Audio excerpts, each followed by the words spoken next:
Bom dia, nós estamos aqui ao vivo na AXA Excel. Nós vamos conversar hoje com o Renato Rodrigues, que é CEO Latinoamérica da Excel, da AXA Excel, e CEO aqui no Brasil também da empresa. A empresa passou por umas reestruturações, aqui a junção das empresas, né? Quando a AXA adquiriu o Excel em nível global, não é isso? E aí nós vamos falar dessa integração da empresa, nós vamos falar sobre tendências de riscos, vamos falar sobre hard market, que agora houve uma mudança aí nas taxas. E está aqui, agradecer ao Renato por nos receber aqui hoje, nesta manhã. Bom dia, os dois estamos meio resfriados, então nossa voz está diferente, vocês vão estranhar um pouquinho, mas enfim, vamos tocar aqui que sempre começando bem um dia. Obrigada, Renato, por nos receber aqui. Obrigado você, Kelly, bom dia. Vamos lá.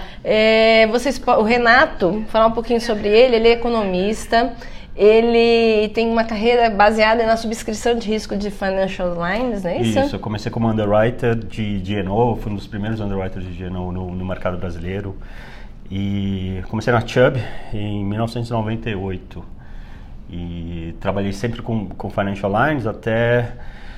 eu trabalhei 7 anos aqui no Brasil, depois fui para Chicago, trabalhei na Chubb em Chicago também com Financial Lines, tive a oportunidade de trabalhar no mercado mais maduro e entender um pouco como funciona o mercado, principalmente o mercado aberto. Na época ainda a gente não tinha o mercado aberto de resseguros, isso foi uma oportunidade interessante de ver como que o mercado aberto e o mercado mais maduro se comporta e poder trazer essa experiência para cá. Eu voltei para o Brasil em 2009 pela Liberty. A Liberty estava abrindo o que na época era LIU, que é o conceito de grandes riscos e riscos especiais, era a divisão da Liberty Seguros aqui. Então eu voltei para liderar essa operação aqui no Brasil. Fiquei lá por 4 anos e aí já mais general management mesmo, mais focado em desenvolvimento de negócios. Quando eu vim para então Excel, antes de ser Excel Catlin, em 2013, para fazer o restartup da operação aqui no Brasil, uma vez que a Excel já tinha uma presença no Brasil anterior junto com o Itaú, né, quando tinha joint venture do Itaú Excel, que quando o Itaú comprou a Unibanco, essa joint venture foi desfeita e a Excel voltou então em 2013 numa operação standalone mesmo, e foi para isso que eu vim, para reposicionamento da Excel no mercado brasileiro. Vocês viram, né, que ele tem um currículo extenso, que é muito legal, assim, a gente vai poder conversar sobre várias coisas interessantes. Se vocês quiserem participar, vocês estão assistindo com a gente, basta mandar suas perguntas aqui pelos comentários da nossa transmissão, que nós fazemos ao vivo aqui para o Renato, que ele está super disposto para responder para a gente. Renato, para começar, eu queria que você falasse como é que foi essa integração da AXA Excel, em que estágio vocês estão nessa integração aqui no Brasil? Tá. O Grupo AXA fez a aquisição do Excel Group e isso foi anunciado em março de 2018, um ano e meio atrás, e efetivamente a transação ocorreu em setembro do ano passado, quando o que a gente chama de Liga Day One. Por ser uma empresa, e a ideia dessa aquisição foi realmente para que o Grupo AXA tivesse uma maior penetração em seguros comerciais, né? A aquisição deu ao Grupo AXA a posição de número 1 em seguros comerciais no mundo. Hoje com mais de 35 bilhões de euros em prêmio emitido e com uma capacidade muito grande de subscrição em vários países. O Grupo AXA é um grupo baseado na França, né, um grupo francês, e também deu um acesso ao mercado americano, uma vez que a AXA no segmento de seguros não tinha uma presença muito forte nos Estados Unidos. Isso deu um acesso muito grande a isso. Então foi uma combinação importante dos grupos e a ideia é que a Excel passasse a ser a especialidade do grupo para riscos comerciais e riscos complexos, né? E daí se juntou o Excel Catlin com a AXA Corporate Solutions, mais a AXA Matrix, que é a parte de engenharias, de engenheiros de risco, e AXA Arts, que faz seguros de obras de arte, e aí tornando aí esse novo grupo AXA XL, essa nova entidade, uma divisão do grupo, AXA XL é uma junção dessas companhias. Então hoje a gente tem, e aí trazendo isso para o Brasil, a gente já tem a presença da AXA, tinha a presença dos dois, né, na verdade, AXA Seguros e AXA Corporate Solutions. AXA Corporate Solutions foi resultado aqui no Brasil da aquisição da carteira de P&C da Sul América, isso há alguns anos atrás. Então, o que a gente está fazendo hoje é juntando Excel Seguros com a AXA Corporate Solutions Seguros e formando essa nova companhia que é a AXA Excel. A gente está na fase final da organização, e a gente passa a operar como uma empresa única a partir do ano que vem. A gente está fazendo todos os passos regulatórios de fusão das empresas, e a gente tem uma expectativa que no meio do ano que vem a gente já tenha uma seguradora só, que vai ser renomeada para AXA Excel Seguros. Vai mudar o nome? Vai mudar o nome, porque hoje a gente tem AXA Corporate Solutions Seguros e Excel Seguros, e vão passar a se chamar AXA Excel Seguros, e aí nesse momento operando como uma empresa só. Antes disso, a gente já está juntando os times, a gente deve se mudar a partir de março do ano que vem para estar todo mundo junto, né? A gente está trazendo mais de 70 profissionais da AXA para se juntar ao time que era da Excel para formar esse novo... Mas vocês vão sair daqui desse prédio? A gente vai sair desse prédio, vai para o prédio que hoje está a AXA lá na Juscelino, né? Que legal. Agora, como é que está a atuação nesse mercado, que a gente estava conversando um pouquinho antes, e o Renato estava me falando que o mercado agora está numa fase de hard market. Como é que está essa atuação no mundo? Como é que é essa tendência? Quanto tempo deve durar? Para falar um pouco de quanto tempo deve durar e o que está acontecendo, a gente tem que recapitular um pouco o que aconteceu nos últimos 15 anos, né? A gente passou por um momento na verdade um período longo de soft market, né? Onde os clientes conseguiram perceber que tinha dada a competição, dado o momento econômico ainda favorável, com muita capacidade, de quedas de taxas constantes. Isso ocorreu aí desde 2001, eu diria. Então a gente tem quase 18 anos aí de queda de taxas constantes e significativas em alguns mercados, e que tornou, dado o momento econômico, principalmente com a queda da taxa de juros a nível mundial, não só no Brasil, mas a gente vê em alguns países na Europa juros negativos, e efetivamente as seguradoras tendo que investir a juros negativos, isso coloca uma pressão muito grande nos resultados da operação de seguro, não mais dependendo de resultados financeiros, né?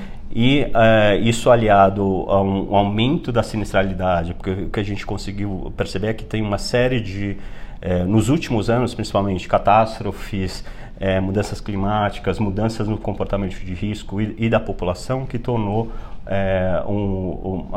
as carteiras em gerais sofreram muito para ter uma lucratividade. Então esse reposicionamento é um reposicionamento normal, que acontece, né? São ciclos. Então a gente tem acompanhado a partir desde o final do ano passado, mas mais intensamente esse ano, um aumento nas taxas do seguro. Isso generalizado em todas as linhas, claro, algumas linhas mais que outras. Algumas linhas sentem mais, né? Por conta da queda da capacidade mesmo, a gente percebeu também uma consolidação no mercado de seguros, a própria Excel se juntando com a AXA, você tem, e por aí vai, né? Você tem uma série de outros exemplos no mercado onde você teve consolidação, e algumas seguradoras se retirando de algumas carteiras específicas por conta de resultado. Isso diminui a capacidade e possibilita que a gente consiga implementar taxas e condições mais adequadas para a proteção do risco e dos clientes a longo prazo. Então é isso que está acontecendo. Minha perspectiva, claro que eu não sei, não tenho uma bola de cristal, mas eu acho que isso deve continuar por alguns anos. Eu não acho que é uma coisa rápida. Que vai passar rapidamente. não é do dia para a noite, então a gente vai ter aí aumentos de taxas pelo menos nos próximos 3 anos, eu acredito. A intensidade desse aumento vai depender de como o mercado vai reagir, de que forma que o capital volte a ter apetite pelo mercado de seguros, né? Principalmente falando basicamente de grandes riscos, né? Se a gente falar do mercado de seguro de pessoas, isso não é tão afetado, mas grandes riscos ele tem sido bem afetado. Outro ponto que é importante notar é a questão pelo Brexit, né? A importância do Lloyd's hoje passa a ser menor e Lloyd's também tem sofrido bastante com o resultado. Como é que fica a situação do Lloyd's com o Brexit? Então essa é a grande... ainda tem... O Brexit por si só já é uma situação de risco para várias empresas, aumentou o custo, então acho que o Brexit aumenta muito custos das seguradoras e de Lloyd's. Lloyd's hoje tem está muito mais restrito ao tipo de aceitação, a gente vê bastante... o aumento de taxa está generalizado principalmente no mercado em Londres, né? Eu acabei de voltar de Londres, estava lá semana passada, e o que a gente vê é que os corretores estão migrando de colocação dos riscos em Londres para colocações locais. Então a gente vê na América Latina os corretores colocando junto a resseguradores dentro da região, porque tem percebido menos restrições do que hoje tem encontrado em Londres, né?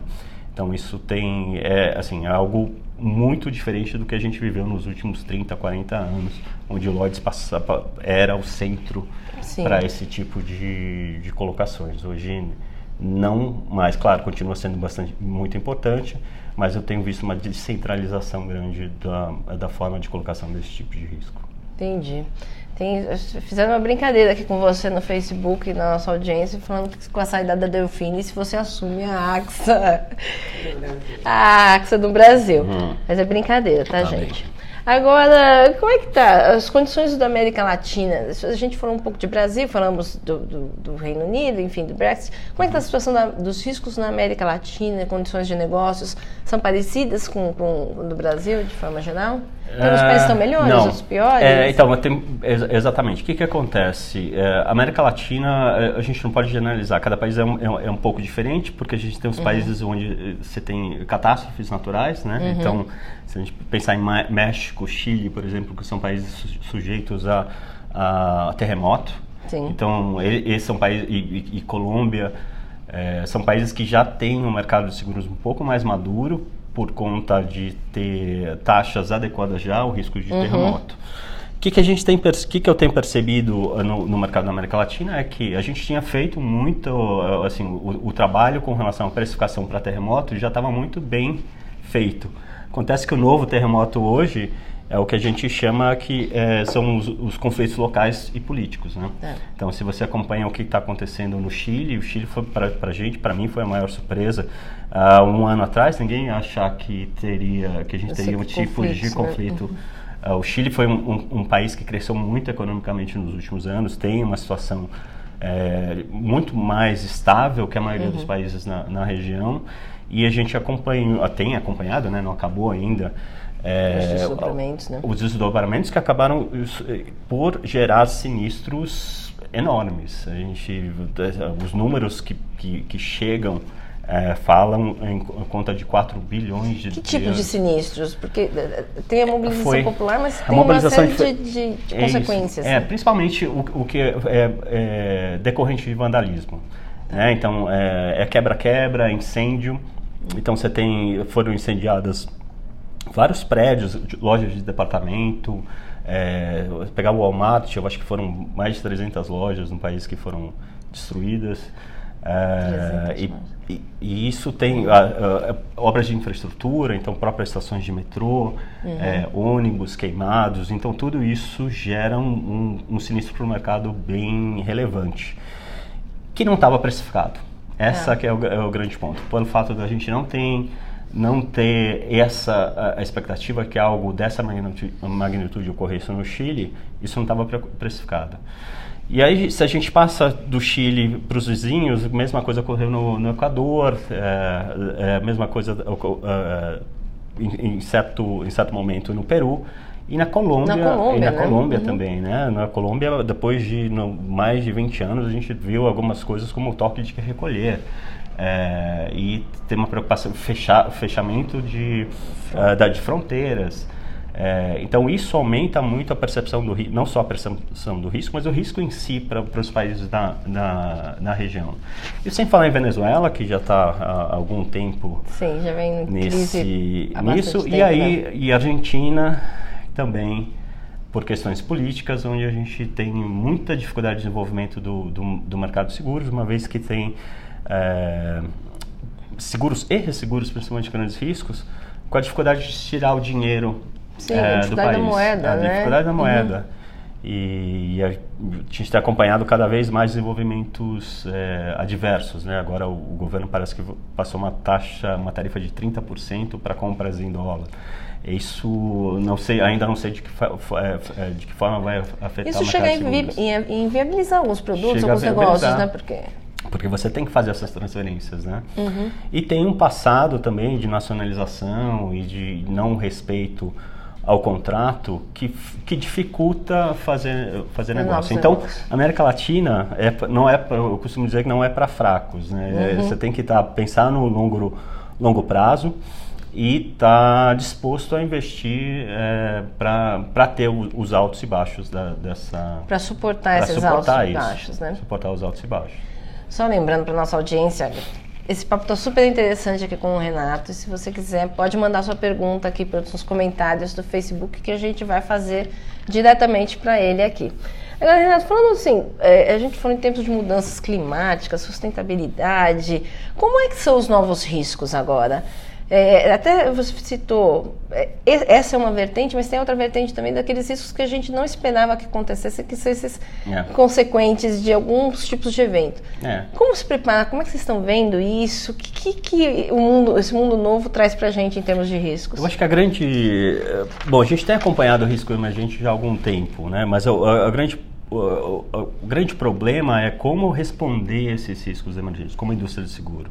Eu acho que a indústria de seguro ainda está muito focada nos riscos tradicionais, né? Os riscos de propriedade, a responsabilidade civil tradicional, né? que é o dano material, é o dano à pessoa.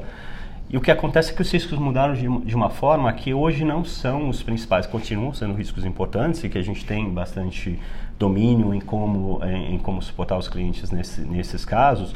Mas acompanhando os riscos emergentes e quais são as principais preocupações, então a gente faz uma pesquisa todo ano, quais são as principais preocupações de clientes, né? Então se eu colocar aqui o número 1 hoje é a mudança climática, de que forma que a gente está respondendo a mudanças climáticas, né? E aí você tem a questão do risco paramétrico, seguro paramétrico. Você tem seguros de riscos climáticos, que você consegue dar um pouco mais de apoio aos clientes em uma situação de mudança inesperada do clima. Outra coisa é a instabilidade geopolítica. Então, o segundo maior risco é a instabilidade geopolítica. A gente vê aumento aí do populismo no mundo inteiro. É uma tendência mundial. Que é uma tendência mundial que tem causado problemas econômicos e problemas se a gente olhar o que está acontecendo com a China e os Estados Unidos, e essa instabilidade gera um risco grande para as empresas que operam no mercado que hoje é um mercado global. De que forma que as seguradoras estão respondendo a isso ainda de forma muito incipiente.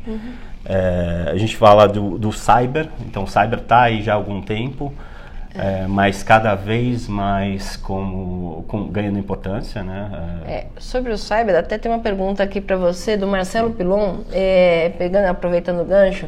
Que antes dos anos 2000, ao divulgar o seguro de D&O, você comentou que passaríamos por uma era dos seguros de proteção das falhas profissionais, em pessoa jurídica e física.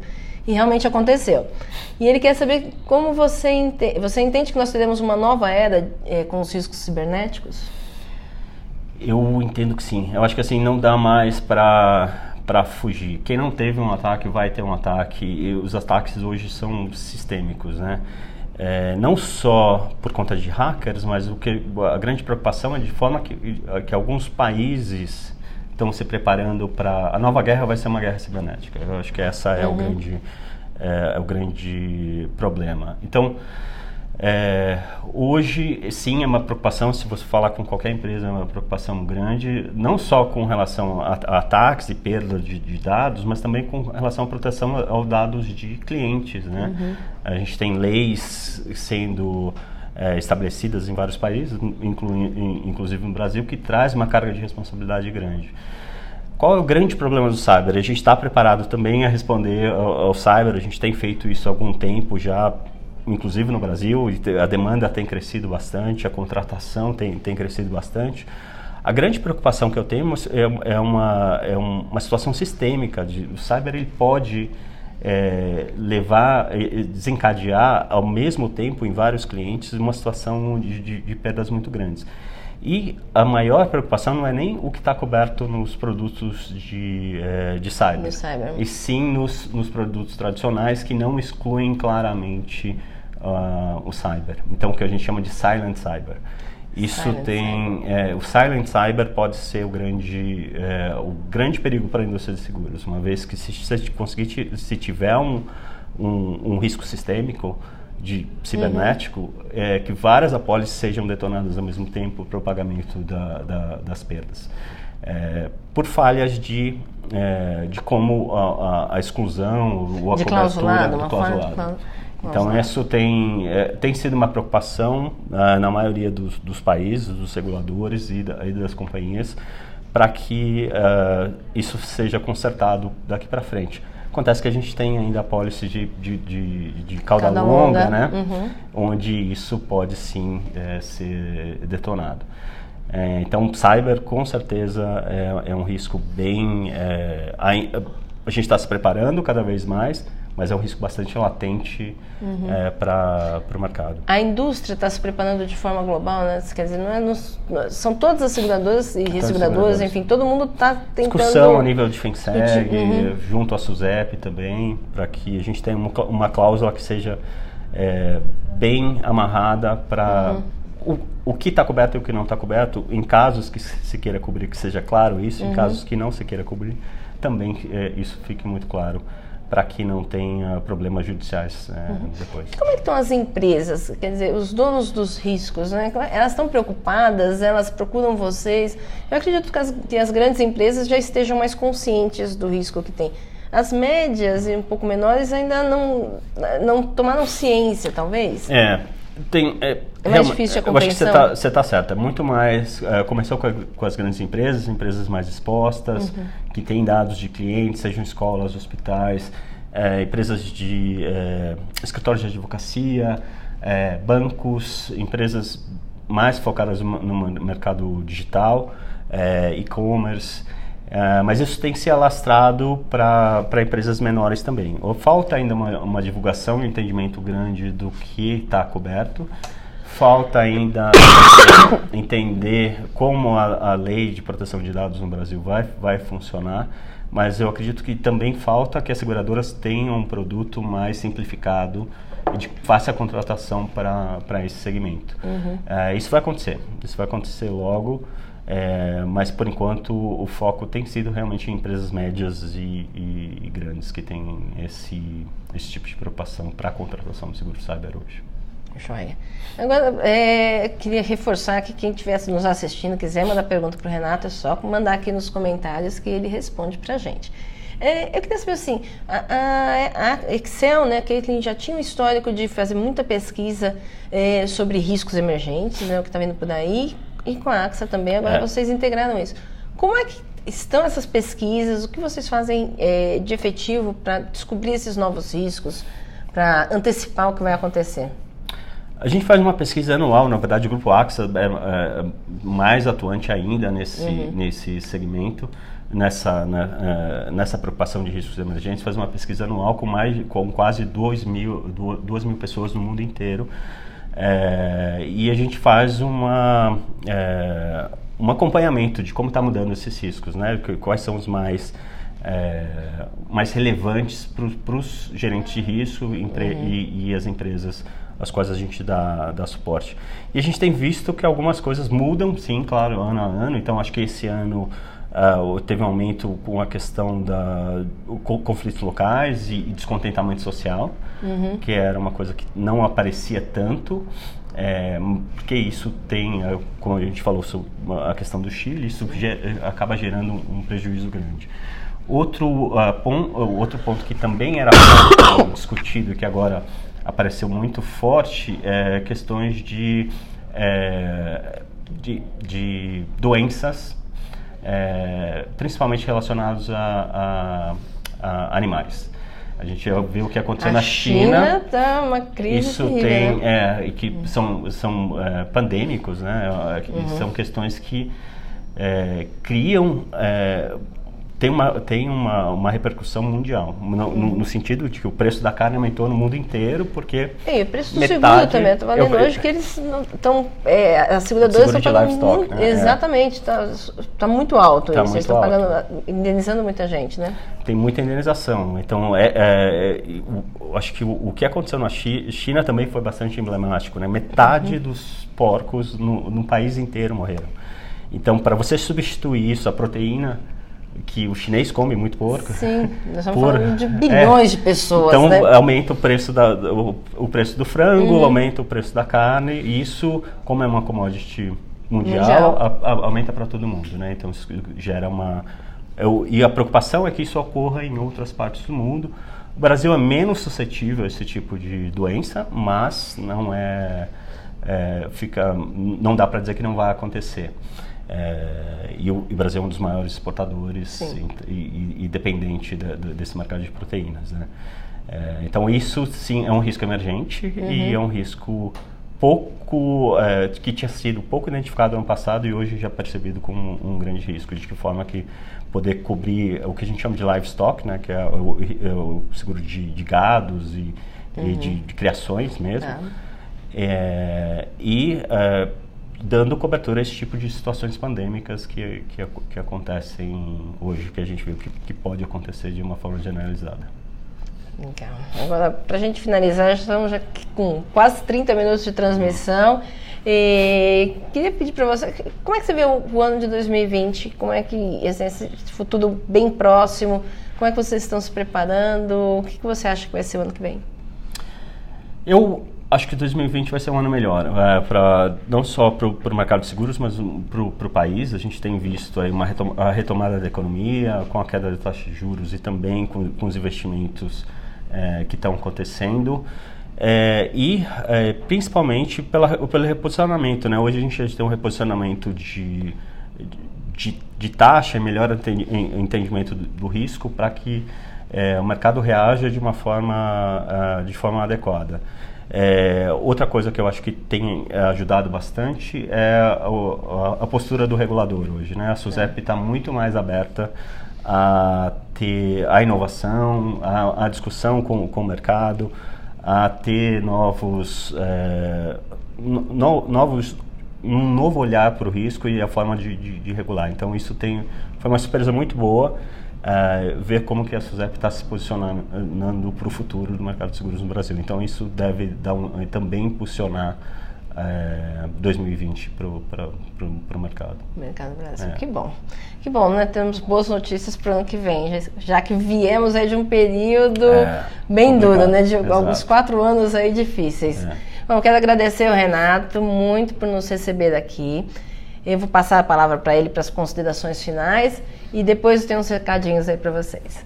Eu só queria agradecer, obrigado pela audiência, obrigado, Kelly, pela oportunidade e fico à disposição. Se tiver qualquer pergunta, pode mandar no chat depois que eu posso responder. Ótimo. Essa entrevista vai ficar disponível aqui na nossa página no Facebook e vai ficar disponível também lá na nossa página no YouTube, Revista Policy. Se vocês quiserem mandar perguntas, é só colocar elas nos comentários que o Renato depois responde para vocês. Bom dia e até a próxima live da Revista Policy.